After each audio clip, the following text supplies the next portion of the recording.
today we will learn about the feeding formula that we use in enteral feeding. जैसे कि हमने last video में पढ़ा था कि एंट्रल फीडिंग हम प्रेफर करते हैं to decrease the risk of infection. तो आज हम देखेंगे कि हम क्या दे सकते हैं एंट्रल फीड में, क्या फार्मूलाज दे सकते हैं।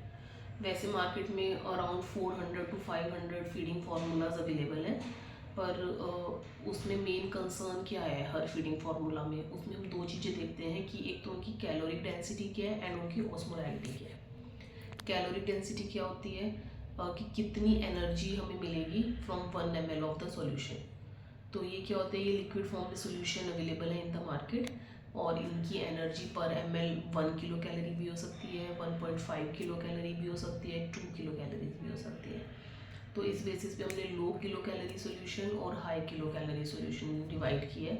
तो मोस्टली हम लो किलो कैलोरी वाला ही यूज़ करते हैं, दैट इज़ 1 किलो कैलोरी पर ml। उससे अच्छे से हमारी डिमांड पूरी हो जाती है। बट इन केस ऑफ कैटअप, अगर मान लो पेशेंट की बहुत कैटाबॉलिक स्टेट है, जैसे कि इन case of trauma and Burns, और पेशेंट को हम फ्री फ्लूइड नहीं दे सकते, फ्लूइड रिस्ट्रिक्शन के केसेस में कार्डियक पेशेंट है कोई, तो उस ओनली सिर्फ और सिर्फ तभी हम हाई कैलोरिक फार्मूलाज यूज़ करते हैं, दैट इज़ 2 किलो कैलोरीज पर ml। तो कैलोरिक डेंसिटी हमने देखनी है जो भी फीड देंगे उसको देने से पहले। दूसरा क्या होता है कि ऑस्मोलैरिटी। ऑस्मोलैरिटी क्या होगा, अगर किसी की कैलोरीज कम है तो उसकी ऑस्मोलैरिटी कम होगी, ज़्यादा कैलोरीज मिल रही है तो ऑस्मोलैरिटी ज़्यादा होगी।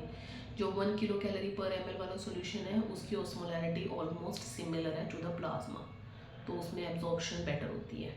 जो 2 किलो कैलोरी पर ml वाला सॉल्यूशन है उसकी ऑस्मोलैरिटी ऑलमोस्ट डबल है टू द प्लाज्मा, तो उसमें क्या होगा कि ल्यूमन में फ्लूइड सक होगा, तो जिसकी वजह से डायरिया हो जाएगा पेशेंट को। तो if you always prefer formula with 1 kilo calorie पर ml कैलोरी डेंसिटी। अब चलो ठीक है, हम कैलोरी वगैरह देख रहे हैं उसकी, उसके बाद हमने क्या देखना है, जो फीडिंग फार्मूलाज है उसमें किस फॉर्म में हम कैलोरीज दे रहे हैं। या तो प्रोटीनेशियस फॉर्म हो सकती है या नॉन प्रोटीनेशियस फॉर्म हो सकती है। जो नॉन प्रोटीनेशियस फॉर्म है उसमें कार्बोहाइड्रेट एंड लिपिड्स होंगे और प्रोटीनेशियस में अमाइनो एसिड्स या प्रोटीन होंगे। तो जो 85% जो हमारी कैलोरी डिमांड है वो हम नॉन प्रोटीनेशियस सब्सटेंस से ही पूरी करते हैं, जैसे कि carbohydrates and lipids. Carbohydrates and lipids में भी 70% हम कार्बोहाइड्रेट देते हैं एंड 30% लिपिड देते हैं। कार्बोहाइड्रेट अगर पेशेंट अनकंट्रोल्ड डायबिटिक है तो हम थोड़ा कम दे सकते हैं।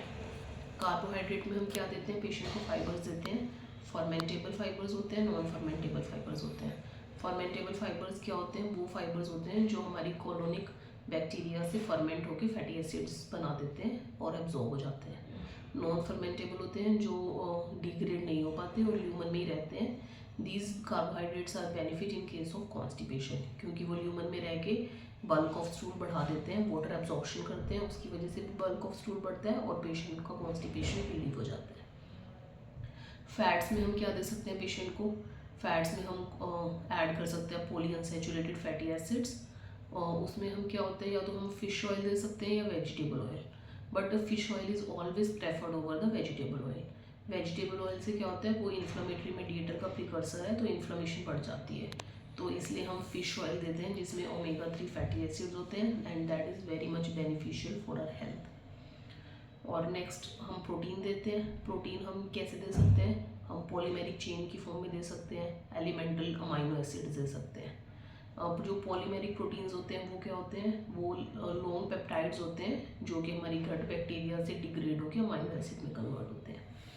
नॉर्मली हम कितना प्रोटीन देते हैं, अगर कोई सिक पेशेंट है आईसीयू में तो उसको हम 1.2 to 1.6 ग्राम पर केजी पर डे के हिसाब से प्रोटीन देंगे, नॉर्मली 60 ग्राम पर डे।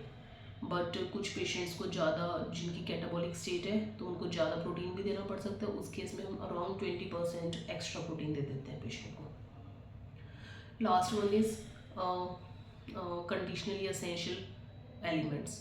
उसमें क्या होता है कि ये वो कंपाउंड्स हैं जो यूजुअली अगर पेशेंट ठीक है तो बॉडी खुद बनाती है, उसको हमें बाहर से लेने की ज़रूरत नहीं पड़ती, but in case of sick patients body को बनाना छोड़ देती है, तो उस कंडीशन में वो असेंशियल बन जाते हैं। Otherwise they are not essential, but in case of sick patients वो असेंशियल बन जाते हैं, तो इसलिए हम उनको कंडीशनली असेंशियल कंपाउंड्स बोलते हैं।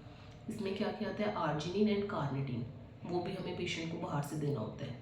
तो हम जैसे देखते हैं कोई पेशेंट दाल का पानी पी रहा है तो उससे उसको थोड़ा प्रोटीन मिल जाएगा, उसमें हमें साथ में घी ऐड कर देना चाहिए ताकि उसको किलो कैलोरीज भी मिले और फैटी एसिड्स भी मिले, कार्बोहाइड्रेट भी मिले। तो ऐसे में अगर या तो हम मार्केट से फॉर्मूलाज ले सकते हैं फॉर फीडिंग, और अगर हम बना रहे हैं तो हमारा मिक्सचर ऐसा होना चाहिए जिसमें कार्बोहाइड्रेट, प्रोटीन एंड लिपिड तीनों हो। Thank you.